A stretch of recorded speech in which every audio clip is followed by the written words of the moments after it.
Donc, bonjour, je vous fais un live en fait à l'instant. Ce matin, en fait, j'ai une personne qui m'a contacté en fait pour des problèmes en fait d'alcool.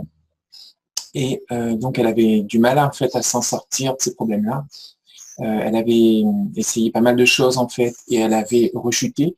Et trop souvent, en fait, ce qui se passe, c'est que lorsque des schémas en fait reviennent, sont répétitifs et reviennent, c'est très souvent parfois que l'on cible mal en fait le problème.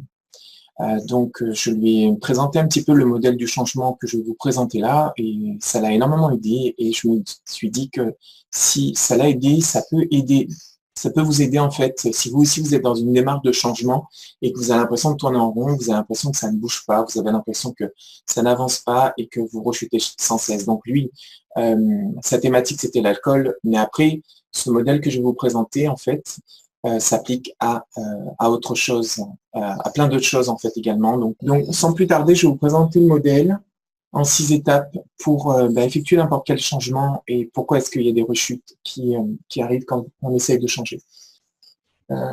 Voilà, cliquez j'aime. Vous pouvez aussi, si vous voulez partager ça sur votre page, partager ce live en fait pour que de nombreuses personnes aient accès à ça, à cette information en fait qui est pour moi en fait centrale dans toute démarche en fait de changement si vous avez envie d'amener des améliorations dans votre vie.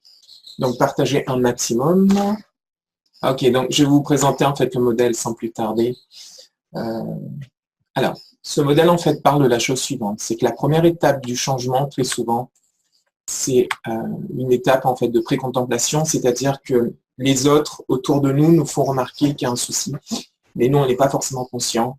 On n'a pas en fait l'impression qu'il y a un problème ou quoi que ce soit par rapport à notre façon de faire.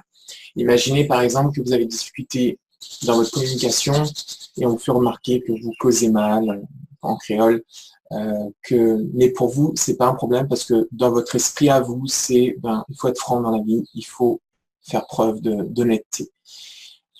Donc ça, c'est cette phase où vous recevez, voilà, vous allez avoir des commentaires, vous allez avoir des petits signes de la vie, mais vous n'allez pas le prendre vraiment en compte, en fait, tout ça. Donc ça, c'est le stade de la contemplation, donc premier stade. Ensuite, le deuxième stade, c'est que là, vous allez pouvoir regarder les choses en face.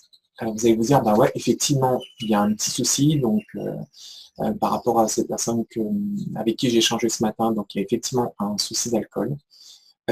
Maintenant, ok, donc je prends conscience qu'il y a un problème qui est là. Maintenant, je n'ai pas les outils, je ne sais pas comment faire.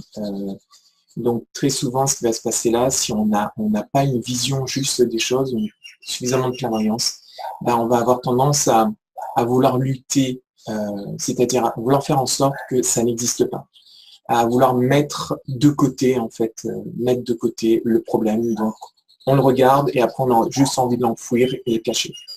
Donc ça, c'est la phase, en fait, de contemplation. Ensuite, une fois qu'on a passé cette phase de contemplation, on se dit, bon, ok, il y a un problème, je décide de prendre ce problème-là à bras-le-corps parce que j'entends à droite et à gauche les mêmes choses. Alors, désolé, là, c'est du live et il y a des travaux à côté. Donc, je vais essayer de parler un peu plus fort. Donc, à partir du moment où il y a beaucoup de souffrance qui vient, à ce moment-là, on va prendre la décision de changer. Là, il y aura suffisamment, en fait, la souffrance va faire naître tellement de détermination que l'on va à ce moment-là prendre la décision de faire autrement, la décision de changer. Et une fois qu'on a pris la décision de changer, on va mettre en place une série d'actions pour pouvoir aller mieux, pour pouvoir sortir en fait de la difficulté que l'on a, on va pouvoir sortir de ce cercle vicieux en mettant en place de nouvelles actions et pas les anciennes actions. Et ce qui va se passer à ce moment-là, si on maintient ces actions, donc si on développe de nouvelles habitudes, petit à petit, ce qui va se passer en douceur, ou parfois ça peut se faire un peu brutalement, c'est que à ce moment-là, vous allez sortir en fait. Vous allez sortir de ce cercle vicieux pour entrer dans un nouveau cercle, le cercle vertueux. Voilà. Maintenant, si les efforts ne sont pas maintenus sur une certaine période de temps jusqu'à ce que ça s'ancre et que de nouvelles habitudes soient créées, soient ancrées, à ce moment-là, ce qui va se passer, c'est qu'il y aura une rechute. Mais les rechutes ne sont pas, comment dire, ça fait partie du processus aussi, mais c'est pas quelque chose de grave en fait. C'est juste que les rechutes sont là en fait pour nous dire qu'il y a des choses qu'on a mis en place qui ont peut-être pas été assez réalistes, donc on s'est peut-être découragé. Donc là, les rechutes nous permettent en fait de recommencer les choses avec un peu plus de lucidité, de clairvoyance, parce qu'on est expérimenté maintenant. Et puis tôt ou tard, donc on va recommencer ce cycle, et tôt ou tard, à ce moment-là, il y aura la sortie. Voilà. Donc, quoi que ce soit, hein, que vous souhaitez changer, que vous souhaitez voilà, tout ce que vous avez envie d'améliorer dans votre vie, vous allez passer en fait par ces différents stades, voilà, jusqu'à sortir du processus.